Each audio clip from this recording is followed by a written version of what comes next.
My sister used our family business as her ATM, so I legally took her 50% share. My name is Ethan, and the first scent I remember is toasted malt mixed with the humid morning air. I grew up playing hide and seek among stainless steel tanks and taking naps on sacks of hops in my parents' brewery. Legacy Brewing wasn't just a business to them, it was their third child, a living being built from yeast, water, work, and dreams. My father taught me to understand the process, not just the chemistry of beer, but the patience it requires, the respect for the ingredients. Never rush the fermentation. Ethan, he used to tell me, good things take time. Things that last are built slowly and carefully. I never imagined that lesson would become the instruction manual for my revenge. When my parents passed away in an accident 5 years ago, the grief was an ocean. And in the middle of that ocean, my sister Olivia and I were left adrift with a single life raft. The legacy they left us, the brewery, split in equal parts. Naively, I believed the tragedy would unite us, that together we would carry the torch. Instead, I found myself rowing alone, while my sister was busy drilling holes in the boat so she could get a better look at the fish. The dynamic was established almost immediately, with a naturalness that chilled me to the bone. I immersed myself in work. My day started at 5 in the morning and ended long after the sun had set. I became a brewmaster, operations manager, head of sales, and janitor, all in one. I knew every employee by name, every valve by its characteristic sound. The brewery was my life. My connection to the parents had lost. Olivia, 2 years older than me, saw the inheritance differently. For her, it wasn't a legacy to care for, but an ATM that never asked for a PIN. Her work consisted of making sporadic appearances, usually at noon, dressed in expensive clothes that were clearly not for a production environment. She would walk through the plant, criticizing the mess, treating our veteran employees as if they were part of the furniture, and offering marketing ideas that were as expensive as they were useless. We should do a collaboration with that DJ from Miami, she suggested once. Imagine our beer in the most exclusive clubs.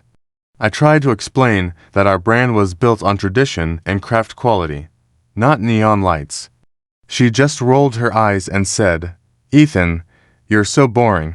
You have no vision." Her real vision was for her own lifestyle, funded by the company credit card. The card was a constant hemorrhage on our finances. A weekend at a ski resort in Aspen became a conference on winter beverage trends. A $2,000 designer handbag was a necessary accessory for a meeting with potential investors who never existed. I remember one specific confrontation, one of many. The credit card statement had arrived, over $15,000 in 1 month. I found her in the office, which she had redecorated to her taste without consulting me, looking at furniture, catalogs. "Olivia, we need to talk about this," I said, placing the statement on her desk. She didn't even look up.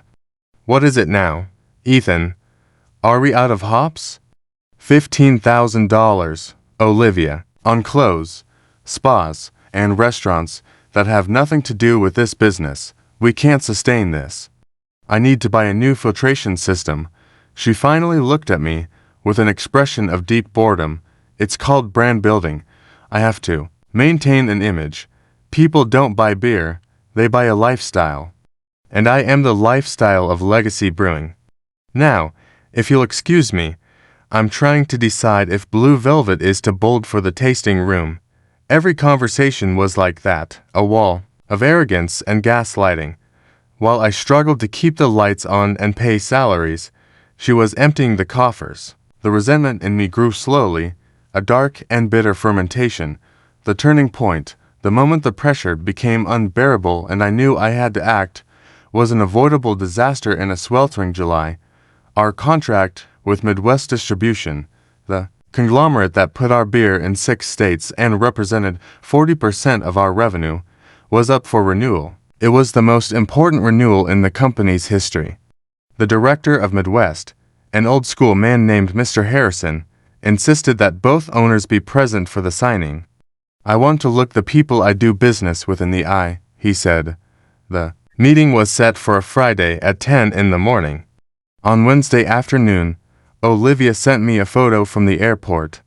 She was smiling, wearing sunglasses and holding a glass of champagne. The text read, "Surprise, off to a yoga and wellness retreat in Tulum. Need to disconnect." My blood ran cold. I called her immediately. No answer. I sent a dozen frantic text messages. "Olivia, the meeting with Harrison is on Friday. You have to be here. It's the future of the company." An hour later, I got a response. A meditating woman emoji, and then, "Oh, relax. You can handle it? Tell him I got sick. You're good at putting out fires." And then, radio silence. I spent the next 48 hours in a state of controlled panic. Mr. Harrison refused to postpone. "If it's not important enough for your sister, maybe it's not important enough for me," he told me over the phone. In my desperation, I had to hire a local lawyer in Tulum, pay him an exorbitant fee to track Olivia down at her luxury retreat, have her sign an emergency power of attorney, and send it via an international courier service that costs more than my weekly salary. The envelope arrived at my office on Friday at 9:45 in the morning. I saved the contract, but something inside me broke forever. That weekend, while she was posting photos of sunrise yoga poses and green juices, I locked myself in the office with the accounting books from the last 5 years. The rage had cooled and solidified into a clear purpose. I wasn't going to survive alongside her. I was going to excise her like the tumor she was. My revenge was a project of legal engineering. I hired Frank, a retired forensic accountant, a man who found poetry in ledgers. For 6 months, Frank and I became financial archaeologists, unearthing every receipt, every invoice, every transaction. We meticulously documented every dollar Olivia had diverted for her personal use. The total was staggering, over $300,000. At the same time, I documented my own work, time logs, management decisions, innovations in the brewing process. The contrast was a story in itself, a builder and a demolisher. Then, I took this mountain of evidence to Jessica, a corporate lawyer known for her fierceness in negotiations. Together, we found the perfect weapon in the company bylaws, a document our father had drafted with the help of an old lawyer friend, the capital call clause. It was designed to protect the company if a partner couldn't or wouldn't contribute to an essential investment. The willing partner could cover the entire investment, and the refusing partner's stake would be diluted accordingly. The next step was to create the legitimate need for that investment. Our old bottling equipment was the bottleneck of the entire operation. It was inefficient, broke down constantly, and limited our growth. Replacing it was a $1 million investment that was absolutely necessary. I called a board meeting, which consisted of just the two of us and our lawyers. I presented a detailed 50-page report with growth projections and cost analysis, demonstrating why the new bottling line was crucial. Olivia laughed. $1 million? Absolutely not, she said, crossing her arms. I'm not giving up my dividends, just for your stupid new toys. They're not toys, Olivia. It's the survival of the company, I replied, as my voice recorder captured every word. Then let it not survive. I'm sick of this dusty place. Sell your share if you want, but I'm not putting in a cent. She shouted. It was her checkmate. At the next meeting, with an arbitrator present, I announced I would invoke the capital call clause. I declared I would personally finance the $1 million. The legal battle was a formality. Frank's report was the heavy artillery. My work, logs were the infantry. The recording of a refusal to invest was the final shot. The arbitrator ruled in my favor on all points. The value of her 50% stake was determined. But then, Jessica presented the final motion, the $300,000 debt Olivia owed the company for her personal expenses. That debt was deducted from the value of her stake. I handed her the final check in the lawyer's conference room. The paper trembled slightly in my hand. She looked at it. The number was $1,742. That was the total sum of her parents' legacy after 5 years of looting it. She looked up, her eyes burning with pure hatred. You've stolen my inheritance. You've destroyed our family. No, Olivia, I replied, my voice finally firm and at peace. The inheritance wasn't the money. It was the responsibility, and you abandoned it.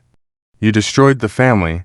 Every time you swiped the company card for a whim, every time you ignored an important call, you collected your share in advance. I've just come to settle the final bill.